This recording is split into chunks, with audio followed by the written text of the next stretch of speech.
Hello guys, this is my fifth video on SRE 2410. So in this video, I will cover other consideration topic. Okay, so in other consideration topic, our first topic is departure from applicable FRF. Other considerations क्या होगा, मतलब auditor जो है वो जा रहा है interim financial information का रिव्यू करने, ठीक है। तो ऑडिटर ने क्या क्या किया, सबसे पहले तो हमने ये देखा कि ऑडिटर किस तरीके से प्रोसीजर्स को परफॉर्म करेगा, रिव्यू किस तरीके से करेगा, फिर मैनेजमेंट से क्या रिप्रेजेंटेशन लेगा, फिर उसके बाद अब प्रोसीजर्स को परफॉर्म करने के बाद मैनेजमेंट से रिप्रेजेंटेशन लेने के बाद अब ऑडिटर को कुछ और कंसिडरेशंस देखने होते हैं। वो अदर कंसिडरेशंस क्या है वो इस टॉपिक में हम कवर करेंगे। सो इसमें सबसे पहला है हमारा departure from applicable FRF। If matters causes auditor to believe that interim financial information is materially affected by departure from applicable FRF and management does not correct interim financial information, other auditor shall modify review report. Okay, यहाँ बोला है if matter cause auditor to believe that कुछ ऐसे matter arise हो रहे हैं organisation में जब ऑडिटर इंटरिम फाइनेंशियल इन्फॉर्मेशन का रिव्यू कर रहा होता है, तब जिसके बेस पर ऑडिटर ये बिलीव कर सके कि इंटरिम फाइनेंशियल इन्फॉर्मेशन जो है वो मटेरियली अफेक्टेड है by departure from applicable FRF and management does not correct interim financial information. In short बोले तो अगर auditor review of interim financial information कर रहा है और ऑडिटर को ऐसा लगता है कि मैनेजमेंट ने इंटरिम फाइनेंशियल इन्फॉर्मेशन बनाते समय कुछ एप्लीकेबल FRF को अप्लाई नहीं किया है और वो हमारे इंटरिम और उसका जो डिपार्चर है एप्लीकेबल FRF से वो हमारे इंटरिम फाइनेंशियल इन्फॉर्मेशन को अफेक्ट कर रहा है, तो ऑडिटर को क्या करना चाहिए, अपने रिव्यू रिपोर्ट को मॉडिफाई कर देना चाहिए। ठीक है, तो पहला पॉइंट हो गया कि अगर ऑडिटर को लगता है कि कोई एप्लीकेबल FRF है जो कि मैनेजमेंट ने इंटरिम फाइनेंशियल इन्फॉर्मेशन बनाते समय यूज़ नहीं किया है, उसको अप्लाई नहीं किया है, तो ऑडिटर को अपने इंटरिम फाइनेंशियल इन्फॉर्मेशन के ऊपर जो रिव्यू रिपोर्ट तैयार कर रहा है वो उसे मॉडिफाई वो कर सकता है। इसके बाद limitation on scope.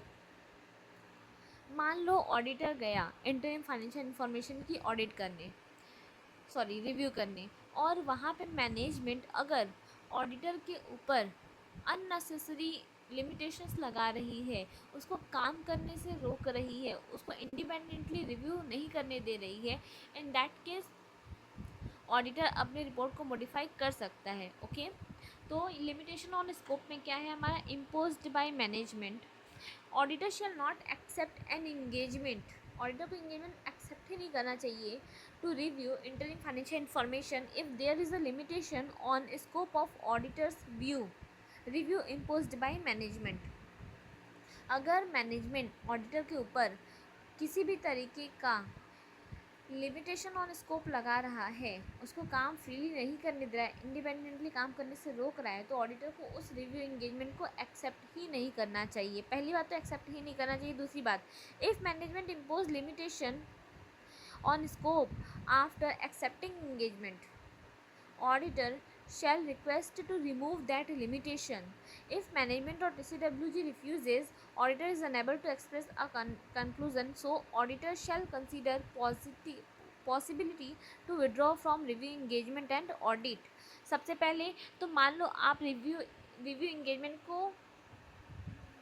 Engagement accept होने से पहले ही मैनेजमेंट जो है वो ऑडिटर के स्कोप पे लिमिटेशंस लगा रहा है, तो ऑडिटर को उस इंगेजमेंट को एक्सेप्ट ही नहीं करना चाहिए। और मान लो अगर ऑडिटर ने इंगेजमेंट एक्सेप्ट कर लिया है इन दैट केस, और इंगेजमेंट एक्सेप्ट करने के बाद मैनेजमेंट जो है वो उसके स्कोप पे लिमिटेशंस लगा रहा है, उसको काम इंडिपेंडेंटली नहीं करने दे रहा है, इन दैट केस ऑडिटर को ये देखना चाहिए कि क्या विड्रॉल फ्रॉम इंगेजमेंट पॉसिबल है। अगर पॉसिबल है तो उसे इंगेजमेंट से विड्रॉ कर लेना चाहिए।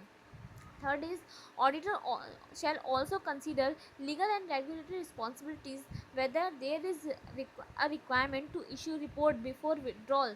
ऑडिटर को ये देखना चाहिए, कॉमन टॉपिक है जो कि हम लोग विड्रॉल फ्रॉड के केस में भी देखते हैं कि अगर ऑडिटर को फ्रॉड मिलता है ऑर्गेनाइजेशन में, तो ऑडिटर जो है वो विड्रॉ करता है।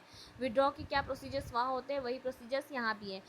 तो ऑडिटर सबसे पहले ये देखेगा क्या उसकी लीगल और रेगुलेटरी रिस्पॉन्सिबिलिटीज़ हैं कुछ, कि विड्रॉल करने से पहले उसे किसी को नोटिस देना है, तो उसे वो रिस्पॉन्सिबिलिटी अपनी पूरी करनी चाहिए। उसके बाद if there is such requirement mandatory in listed entity, ठीक है। उसके बाद auditor shall give disclaimer of conclusion in report. अगर कुछ ऐसा है तो उसको ऑडिटर को अपनी रिपोर्ट में बताना चाहिए, इसका डिस्क्लेमर अपनी रिपोर्ट में देना चाहिए। तो ये टॉपिक हो गया कि अगर मैनेजमेंट इम्पोज कर रहा है लिमिटेशन तो ऑडिटर को क्या करना चाहिए। सबसे पहले अगर इंगेजमेंट एक्सेप्ट करने से पहले किया जा रहा है, लिमिटेशन लगाया जा रहा है, तो ऑडिटर उस इंगेजमेंट को एक्सेप्ट नहीं करेगा। अगर इंगेजमेंट एक्सेप्ट करने के बाद लिमिटेशन लग रहा है तो वो देखेगा कि क्या हम विड्रॉल कर सकते हैं। अगर विड्रॉल पॉसिबल है तो विड्रॉ कर लेना चाहिए।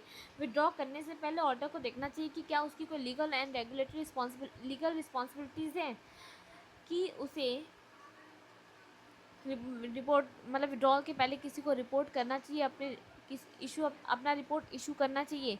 अगर उसे रिपोर्ट इशू करना है, मेनली ये लिस्टेड कंपनीज में होता है कि अगर ऑडिटर विड्रॉ कर रहा है तो वो अपना जितने भी ऑडिट जितना भी रिव्यू प्रोसीजर्स ने परफॉर्म किया है उसको उसमें वो क्या करता है, अपना रिव्यू रिपोर्ट बना करके इशू करता है, ठीक है। लिस्टेड एंटिटीज़ में ये मैंडेटरी होता है। वो रिपोर्ट इशू करेगा तो वो उसमें अपने रिपोर्ट में वो डिस्क्लेम करेगा कि मैनेजमेंट उसके स्कोप पे लिमिटेशंस लगा रही थी, इसलिए वो विड्रॉल कर रहा है। Okay, and next topic is other cases में क्या होगा, लिमिटेशन ऑन स्कोप में occur due to circumstances other than imposed by management. मान लो मैनेजमेंट इम्पोज कर रहा है लिमिटेशन तो आप विड्रॉल कर दोगे या इंगेजमेंट एक्सेप्ट नहीं करोगे। इसके बाद अगर कोई और सर्कमटेंसेस है जिसकी वजह से ऑडिटर के वर्क पे लिमिटेशंस लग रहे हैं, ऑडिटर जो है वो इंडिपेंडेंटली काम नहीं कर पा रहा है, इन दैट केस ऑडिटर क्या करेगा, if limitation is confined to matter that are material but not pervasive, then auditor modify review report by qualifying the conclusion. In that case auditor क्या करता है, मान लो मैनेजमेंट ने इम्पोज नहीं लगाया है लेकिन किसी अदर सर्कमटेंसेस की वजह से ऑडिटर के स्कोप पे लिमिटेशंस लग रही हैं, ऑडिटर इंडिपेंडेंटली काम नहीं कर पा रहा है, इन दैट केस ऑडिटर जो है वो, और ये जो फैक्ट है ये मटेरियल तो है लेकिन परवेसिव नहीं है, तो ऑडिटर जो है वो कंक्लूड कर दे क्वालिफाइंग रिपोर्ट इशू कर सकता है, ठीक है। इसके बाद going concern and significant circumstances, if as a result of inquiries or other review procedures material uncertainty relating to event or conditions come to auditor attention that may cast significant doubt on entity's ability to continue as a going concern and adequate disclosure is made in interim financial information, auditor shall modify review report by adding EOM paragraph emphasis on matter paragraph, ठीक है। If as a result of inquiries और other review procedures, मान लो auditor जो है वो review procedure perform कर रहा है, इंक्वायरी एनालिटिकल प्रोसीजर परफॉर्म कर रहा है, ठीक है। Material uncertainty related to event और condition come to auditor's attention, तो रिव्यू प्रोसीजर्स को परफॉर्म करने के दौरान अगर ऑडिटर की नॉलेज में कोई ऐसे मटेरियल अनसर्टेनिटी आती है, कोई ऐसा इवेंट और कंडीशन सामने आता है जो ऑडिटर को ऑडिटर जिसके बेसिस पर ऑडिटर को डाउट होता है एंटिटी की एबिलिटी टू गोइंग कंसर्न पर, ऑडिटर को लगता है कि नहीं ये इवेंट और सर्कमटेंसेस ऐसे हैं जो एंटिटी की गोइंग कंसर्न को इम्पैक्ट कर सकती है, इन दैट केस क्या, और उसका adequate disclosure is made in financial information, और इसका डिस्क्लोजर भी इंटरनल फाइनेंशियल इन्फॉर्मेशन में मैनेजमेंट ने किया है, तो ऑडिटर क्या करेगा, मॉडिफाई करेगा report by adding EOM paragraph. तो ऑडिटर क्या करेगा, अपने रिव्यू रिपोर्ट में इस बात को कि एंटिटी की गोइंग कंसर्न कुछ मटेरियल अनसर्टेनिटी की वजह से इम्पैक्ट हो रही है,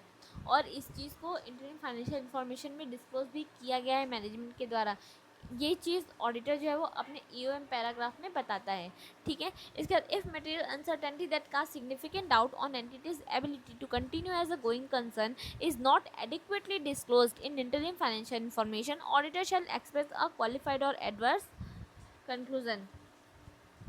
तो देखो यहाँ पे दो चीज़ें हैं गोइंग कंसर्न के केस में, एक तो मैनेजमेंट ने इंटरिम फाइनेंशियल इन्फॉर्मेशन में डिस्क्लोज कर दिया है कि कुछ ऐसी मटेरियल अनसर्टेनिटी है जिसके बेसिस पर हमारे ऑर्गेनाइजेशन का गोइंग कंसर्न इम्पैक्ट हो रहा है, इन दैट केस इस फैक्ट को ऑडिटर अपने रिव्यू रिपोर्ट में EOM पैराग्राफ में दिखा देगा, ठीक है। लेकिन अगर मैनेजमेंट ने इस बात को डिस्क्लोज नहीं किया है इंटरिम फाइनेंशियल इंफॉर्मेशन में, इन दैट केस ऑडिटर क्या करेगा, अपना रिपोर्ट या तो एडवर्स ओपिनियन इशू करेगा या तो डिस्क्लेमर ऑफ ओपिनियन इशू कर देगा। एडवर्स ओपिनियन कब होता है, जब ऑडिटर को sufficient and appropriate audit evidence मिल जाते हैं कि ये चीज़ें जो है वो financial statement interim financial statement में डिस्क्लोज नहीं की गई है, तब ऑडिटर एडवर्स ओपिनियन देगा, ठीक है। लेकिन अगर ऑडिटर अनेबल है to obtain sufficient and appropriate audit evidence, in that case auditor जो है वो डिस्क्लेमर ऑफ ओपिनियन देता है। तो गोइंग कंसर्न के केस में के टॉपिक में 2 केस हो गया, ठीक है। एक, मैनेजमेंट ने ये बात अपने रिपोर्ट में इशू कर दी है, इंटरिम फाइनेंशियल इंफॉर्मेशन में डिस्क्लोज की है, कर दी है कि हमारा कुछ ऐसी अनसर्टेनिटी है जिसकी वजह से हमारा इंटरिम फाइनेंशियल इंफॉर्मेशन इम्पैक्ट हो रहा है, तो ऑडिटर EOM पैराग्राफ में ये बता देगा, ठीक है। अगर मैनेजमेंट ने डिस्क्लोज नहीं किया है तो ऑडिटर एडवर्स या डिस्क्लेमर ऑफ ओपिनियन देगा। इसके बाद नेक्स्ट है auditors responsibility for accompanying information. Auditor should read other information that accompanies interim financial information to consider whether such information is materially inconsistent with interim financial information.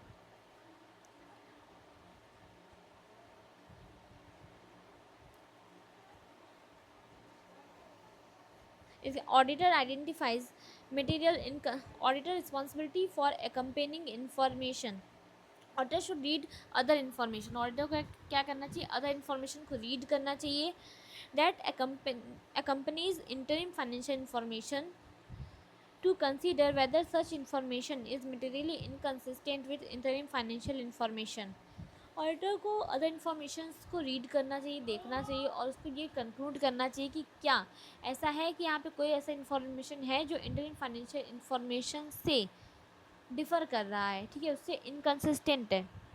If auditor identifies material inconsistency, अगर auditor को लगता है कि कुछ material inconsistency है, in that case auditor shall consider whether interim financial information और other information need to be amend. अगर auditor को मटेरियल इनकन्सिस्टेंसी मिल जाती है तो ऑडिटर को क्या करना चाहिए, उसको ये देखना चाहिए क्या इंटरिम फाइनेंशियल इंफॉर्मेशन या अदर इंफॉर्मेशन को अमेंड करने की ज़रूरत है। If amendment is necessary in interim financial information, अगर अमेंडमेंट जो है वो नेसेसरी है, इन दैट केस क्या करेगा,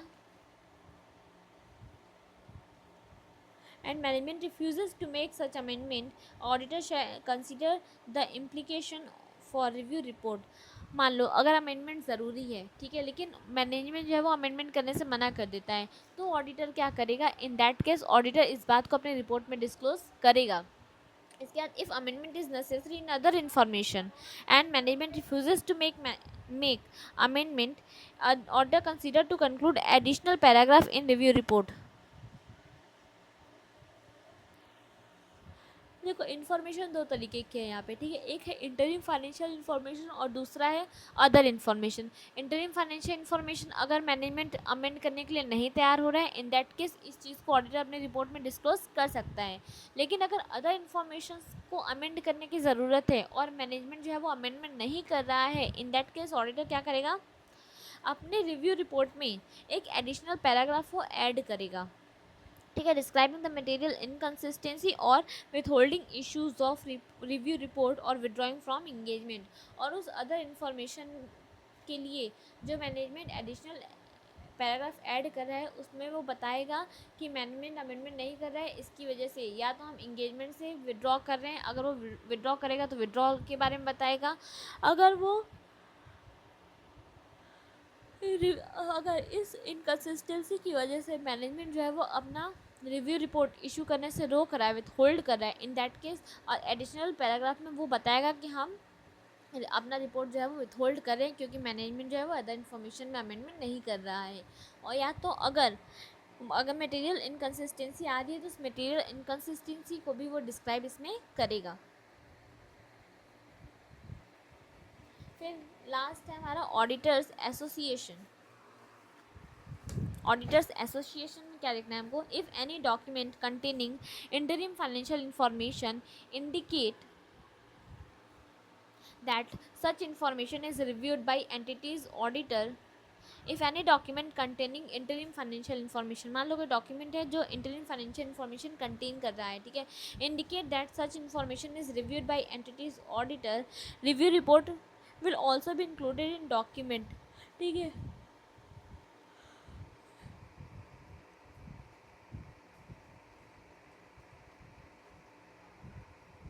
if management has not include review report, अगर कोई ऐसा इन्फॉर्मेशन है, मान लो कोई ऐसा डॉक्यूमेंट है जिसको एंटिटी का जो ऑडिटर है, ठीक है, फाइनेंशियल स्टेटमेंट की जो ऑडिट कर रहा है वो, अगर वो रिव्यू करने वाला है, वो देखने वाला है, तो उस डॉक्यूमेंट में ऑडिटर को अपने इंटरिम फाइनेंशियल इन्फॉर्मेशन पे जो वो रिव्यू रिपोर्ट इशू कर रहा है उसे भी इंक्लूड उस डॉक्यूमेंट में कर देना चाहिए, ठीक है.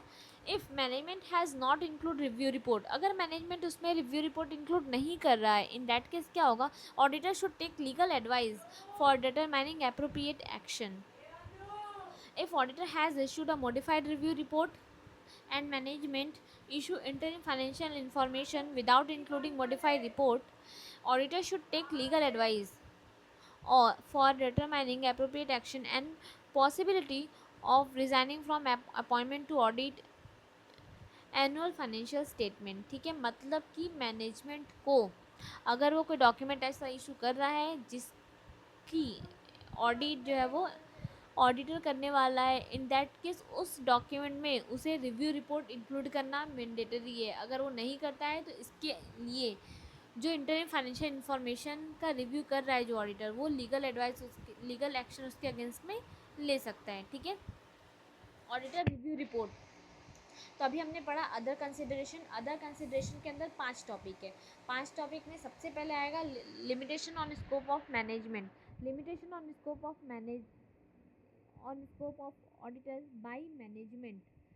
और तो इसके अंदर 2 टॉपिक आएगा. Limitation on scope of management, limitation on scope of auditor के अंदर 2 टॉपिक आएगा. लिमिटेशन इम्पोज बाय मैनेजमेंट और अदर सर्कमटेंसेस. मैनेजमेंट इम्पोज कर रहा है, आपकी इंगेजमेंट एक्सेप्ट करने से पहले कर रहा है, आप विड्रॉ कर दीजिए. इंगेजमेंट होने के बाद लिमिटेशन लगाई जा रही है मैनेजमेंट के द्वारा, तो अगर आप सर्कमस्टेंसेस देखिए, अगर पॉसिबल है कि आप विड्रॉ कर सकते हैं तो आप विड्रॉ कीजिए. विड्रॉ करने के कंसर्न में अगर आपकी लीगल एंड रेगुलेटरी रिस्पॉन्सिबिलिटीज़ कुछ बनती हैं तो आप उसे पूरा कीजिए अपने रिपोर्ट के इशू करने के कंसर्न में, ठीक है. फिर अगर अदर सर्कमस्टेंसेस की वजह से आपके स्कोप पे कुछ लिमिटेशंस लग रहे हैं, इन दैट केस आप अपने रिपोर्ट को मॉडिफाई कर सकते हैं और उस चीज़ को आप अपने रिपोर्ट में बता सकते हैं, ठीक है. इसके बाद पहला टॉपिक हो गया लिमिटेशन ऑन स्कोप. दूसरा है गोइंग कंसर्न. गोइंग कंसर्न के केस में भी 2 चीज़ें देखेंगे कि क्या मैनेजमेंट ने गोइंग कंसर्न, कोई ऐसा मटेरियल अनसर्टेनिटी है जिसकी वजह से एंटिटी का गोइंग कंसर्न इम्पैक्ट हो रहा है, तो क्या मैनेजमेंट ने इस चीज़ को इंटरिम फाइनेंशियल इन्फॉर्मेशन में डिस्क्लोज़ किया है या नहीं किया है.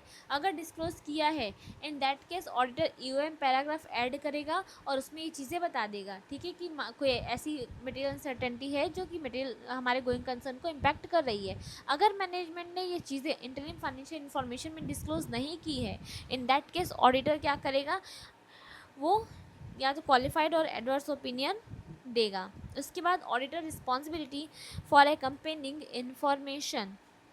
तो अगर ऑडिटर को लगता है कि कुछ ऐसे इन्फॉर्मेशन है जो कि हमारे इंटरिम फाइनेंशियल इन्फॉर्मेशन के हिसाब से इनकन्सिस्टेंट है, ठीक है, तो उस केस में 2 तरीके के इन्फॉर्मेशन हो सकते हैं. एक तो इंटरिम फाइनेंशियल इन्फॉर्मेशन हो सकती है, दूसरा अदर इन्फॉर्मेशन हो सकती है. अगर इंटरिम फाइनेंशियल इन्फॉर्मेशन है और उसको अमेंड करना ज़रूरी है इनकन्सिस्टेंसी को हटाने के लिए, तो वो मैनेजमेंट से बोलेगा कि आप इस इन्फॉर्मेशन को अमेंड कर दीजिए. अगर मैनेजमेंट जो है वो अमेंडमेंट करने से मना कर देता है, इन दैट केस ऑडिटर इस बात को अपने रिव्यू रिपोर्ट में मेंशन करेगा कि हमने अमेंडमेंट के लिए बोला था और मैनेजमेंट ने इसे मना कर दिया है, ठीक है. अगर अदर इन्फॉर्मेशन है और मैनेजमेंट जो है वो अमेंड करने से मना कर देती है, इन दैट केस ऑडिटर क्या करेगा, वो अपने रिव्यू रिपोर्ट में एक एडिशनल पैराग्राफ ऐड करेगा जिसमें वो मटेरियल इनकन्सिस्टेंसी के बारे में बताएगा और वो बताएगा कि अगर मैनेजमेंट ने मान लो अगर मैनेजमेंट नहीं इसे रिमूव कर रहा है, इसे अमेंड नहीं कर रहा है, तो मैं इंगेजमेंट से विड्रॉ कर रहा हूँ ये बता देगा। या मैं अपना रिपोर्ट इशू कर नहीं कर रहा हूँ, मैं अपना रिपोर्ट विद होल्ड कर रहा हूँ, ये बात भी वो एडिशनल प्रोसीजर्स एडिशनल पैराग्राफ में बता देगा। ठीक है, तो हमने कितने पॉइंट देखे, 4 पॉइंट देख लिए हैं I think. Limitation on scope of management और गोइंग कंसर्न पे इम्पैक्ट और accompanying ऑफ अदर इंफॉर्मेशंस, और हाँ एक और था डिपार्चर फ्रॉम एप्लीकेबल एफआरएफ, ये चौथा है डिपार्चर फ्रॉम एप्लीकेबल एफआरएफ। अगर ऑडिटर को रिव्यू करते टाइम ऐसा लगता है कि मैनेजमेंट ने कुछ ऐसे एफआरएफ थे जो एप्लीकेबल तो थे एंटिटी पर मैनेजमेंट ने इंटरनल फाइनेंशियल इन्फॉर्मेशन को में उन एफआरएफ को यूज़ नहीं किया है, उससे डिपार्चर किया है, तो ऑडिटर इस बात को अपनी रिपोर्ट में मेंशन करता है और इसके बेसिस पर वो मॉडिफाई रिव्यू रिपोर्ट इशू करता है। नेक्स्ट आता है हमारा ऑडिटर एसोसिएशन, ये 5वां पॉइंट है अदर कंसिडरेशंस में। ठीक है, ऑडिटर एसोसिएशन में वो बस हमें इतना ही बताना है कि अगर कोई मैनेजमेंट को ऐसा डॉक्यूमेंट इशू कर रहा है जिसको एंटिटी का इंडिपेंडेंट ऑडिटर जो फाइनेंशियल स्टेटमेंट की ऑडिट कर रहा है वो देखने वाला है, तो उसको क्या मैनेजमेंट को क्या करना चाहिए, उस डॉक्यूमेंट में अब ऑडिटर के रिव्यू रिपोर्ट को on interim financial information include करना चाहिए। अगर मैनेजमेंट इंक्लूड कर देती है तब तो ठीक है, नहीं इंक्लूड करती है तो ऑडिटर क्या करेगा, लीगल एडवाइस देगा मैनेजमेंट को। ठीक है, इसके बाद हमारा एक छोटा सा टॉपिक बचा है कम्युनिकेशन का, वो भी हम इस वीडियो में कवर कर लेते हैं। अदर कंसिडरेशन के अंदर 5 पॉइंट्स आएंगे, आपको याद रहेगा, limitation on scope of management, going concern, departure from applicable FRF, auditor association और accompanying इन्फॉर्मेशन। इसके बाद हमारा है कम्युनिकेशन, एक टॉपिक है छोटी सी, when a matter causes auditor to believe that it is necessary to make material adjustment in interim financial information so that it is prepared as per applicable FRF, he shall communicate this matter to management। मान लो अगर when a matter causes auditor to believe that, मान लो कोई ऐसा matter arise हो रहा है जो ऑडिटर को इस बात पे बिलीव करने पे मजबूर कर रहा है कि it is necessary to make material adjustment interim financial information, कोई ऐसा फैक्ट अराइज हो रहा है ऑर्गेनाइजेशन में जिसके बेस पर ऑडिटर को ऐसा लगता है कि इंटरिम फाइनेंशियल इन्फॉर्मेशन को अमेंड किया जाना चाहिए। ठीक है, तो ऑडिटर को क्या करना चाहिए ताकि हमारा जो इंटरनल फाइनेंशियल इन्फॉर्मेशन है वो एफआरएफ के हिसाब से प्रिपेयर हो सके, तो ऑडिटर को क्या करना चाहिए, इस बात को मैनेजमेंट के साथ कम्युनिकेट करना चाहिए। ठीक है, अगर management do not respond appropriately, अगर मैनेजमेंट अप्रोप्रिएटली रिस्पॉन्ड नहीं करता है, ऑडिटर शुड इन्फॉर्म टीसीडब्ल्यूजी, तो ऑडिटर को क्या करना चाहिए, टीसीडब्ल्यूजी को इन्फॉर्म कर देना चाहिए। इसके बाद वेदर टू मॉडिफाई रिपोर्ट और if TCWG do not respond with reasonable period, auditor shall consider whether to modify report or possibility of withdrawing from review engagement and possibility of resigning from appointment to audit annual financial statement। ठीक है, तो मान लो auditor audit कर review कर रहा है, ठीक है, इंटरनल फाइनेंशियल इन्फॉर्मेशन की, और उसके नज़र में कोई ऐसा मैटर आता है, कोई ऐसे फैक्ट आते हैं जिसके बेसिस पर वो उसको ऐसा लगता है कि हमारा जो इंटरनल फाइनेंशियल इन्फॉर्मेशन जो है वो एप्लीकेबल एफआरएफ के हिसाब से नहीं तैयार किया गया है और इंटरनल फाइनेंशियल इन्फॉर्मेशन को अमेंड करने की ज़रूरत है, तो ये बात वो मैनेजमेंट को बताएगा। अगर मैनेजमेंट नहीं करती है, अमेंड नहीं करती है अपने इंटरनल फाइनेंशियल इन्फॉर्मेशन को, इन दैट केस वो टीसीडब्ल्यूजी से कम्युनिकेट करेगा। अगर टीसीडब्ल्यूजी भी कोई रिस्पॉन्ड नहीं करती है इंटरनल फाइनेंशियल इन्फॉर्मेशन को इम्प्रूव कराने के लिए, अमेंड कराने के लिए, तो ऑडिटर ये देखेगा कि क्या वो विड्रॉ कर सकता है अपने इंगेजमेंट से, विड्रॉ पॉसिबल है तो वो विड्रॉ करेगा, या पहले वो इंडियन फाइनेंशियल इन्फॉर्मेशन का रिव्यू करने से विड्रॉ कर लेगा, उसके बाद वो फाइनेंशियल स्टेटमेंट के ऑडिट के लिए भी रिज़ाइन कर देगा, वो फाइनेंशियल स्टेटमेंट की ऑडिट नहीं करेगा। तो यहाँ पे हमारा एसआरई 2410 ख़त्म होता है। अब मैं एक समरी वीडियो बनाऊँगी जिसमें सारे टॉपिक को मैं बहुत समराइज मैनर में, मोस्ट 10 to 15 मैनर में, पूरा मिनट में पूरा एसआरई 2410 कवर कर दूँगी। आई होप कि ये वीडियो आप लोग को अच्छी लगे और इससे आप लोग को थोड़ी मदद मिल जाए। बाय।